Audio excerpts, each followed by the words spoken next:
Hello दोस्तों, और आपका खैर मकदम है सोच की दस्तक में। और मैं हूं शौकत सिद्दीकी का ये शाकार सिर्फ एक कहानी नहीं है। ये गुर्बत यानी पॉवर्टी और बेबसी यानी हेल्पलेसनेस की एक ऐसी दास्तान है जो इंसान की रूह को छील कर रख देती है। ये बताती है कि जब बुनियादी ज़रूरत पूरी नहीं होती तो अखलाकियात यानी मोरालिटी, अच्छाई और इंसानियत कैसे दम तोड़ने लगती है। तो शुरुआत करते हैं इस बस्ती से। ये है कहाँ और इसके किरदार कौन हैं? ये खुदा की बस्ती आज़ादी के बाद कराची के करीब बसने वाली एक कच्ची आबादी या स्लम है। ये सिर्फ ईंटों और गारे का एक ढेर नहीं, बल्कि बेबसी, लाचारी और टूटी हुई उम्मीदों का एक कब्रिस्तान है। यहाँ हर तरफ गुर्बत है, गंदगी है और एक ऐसी घुटन है जिससे निकलने का कोई रास्ता नहीं दिखता। और इस बस्ती के मकीन यानी इसके किरदार? इस कहानी के मरकज में दो नौजवान लड़के हैं, राजा और शामी। ये दोनों मासूमियत का सिंबल हैं। राजा शरारती है, शामी पढ़ने लिखने वाला सीधा साधा लड़का है। उनकी आंखों से ही हम इस बस्ती की तल्ख हकीकत को देखते हैं। उनके साथ हैं उनकी माँ और एक बहन सुल्ताना। और इस कहानी का विलन जिसके जिक्र के बिना बात अधूरी है, नियाज। हाँ, न्याज। लेकिन न्याज सिर्फ एक विलन नहीं है, वो भी इसी सिस्टम, इसी गुर्बत की पैदावार है। वो इस बस्ती का वो हिस्सा है जो जिंदा रहने के लिए दूसरों को नोचने से भी परहेज नहीं करता। वो एक आवारा कबाड़ी से उठकर एक जालसाज बन जाता है जो हर कमजोर का फायदा उठाता है। वो बेबसी का फायदा उठाकर शामी और सुल्ताना की बेवा माँ से शादी कर लेता है ताकि उनके घर और उनकी जिंदगी पर कब्जा कर सके। तो ये किरदार इस गुर्बत और बेबसी के जाल में फंसे हुए हैं। बिल्कुल, ये कहानी इसी जाल की है। शामी जो डॉक्टर बनना चाहता है, उसे स्कूल छोड़कर एक मोटर मैकेनिक की दुकान पर काम करना पड़ता है। सुल्ताना जो एक इज्जत की जिंदगी जीना चाहती है, उसे न्याज और हालात के हाथों मजबूर होना पड़ता है। उनकी माँ जो अपने बच्चों को बचाना चाहती हैं, वो खुद न्याज के जाल में फंस जाती हैं। हर किरदार कुछ बनना चाहता है, लेकिन गुर्बत उनके पैरों की जंजीर बन जाती है। आपने गुर्बत और बेबसी की बात की, नॉवल इसे किस तरह दिखाता है? यही इस नॉवल का कमाल है। यहाँ गुर्बत सिर्फ पैसों की कमी नहीं है, गुर्बत यहाँ खुद एक जिंदा किरदार है, एक ऐसी ताकत जो हर चीज को कंट्रोल करती है। ये गुर्बत इंसान से उसकी चॉइस यानी इंतखाब करने की ताकत छीन लेती है। आप वो नहीं करते जो सही है, आप वो करते हैं जो आपको जिंदा रहने के लिए जरूरी है। और बेबसी? बेबसी इसी गुर्बत का नतीजा है। The characters are trapped.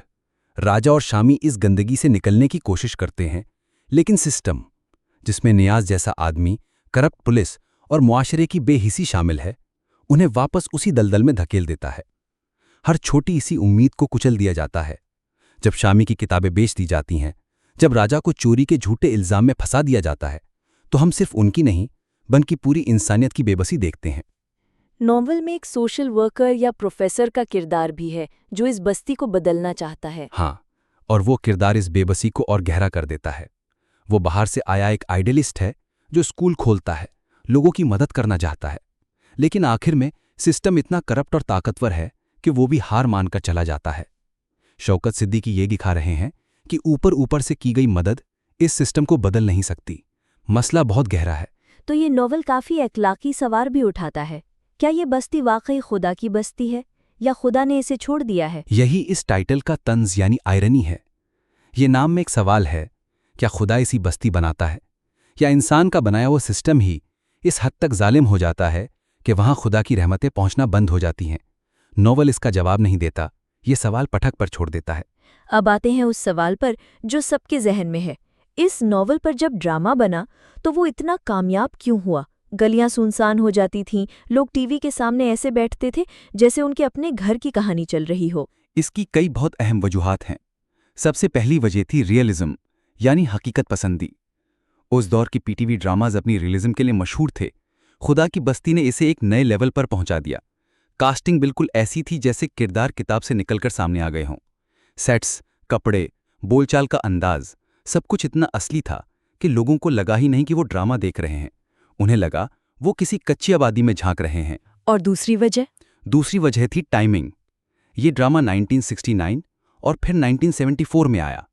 ये पाकिस्तान में एक ऐसी सोशल और पॉलिटिकल बेदारी यानी अवेकनिंग का दौर था जब अमीर और गरीब के फर्क पर, निज़ाम की खराबियों पर खुलकर बात होना शुरू हो रही थी।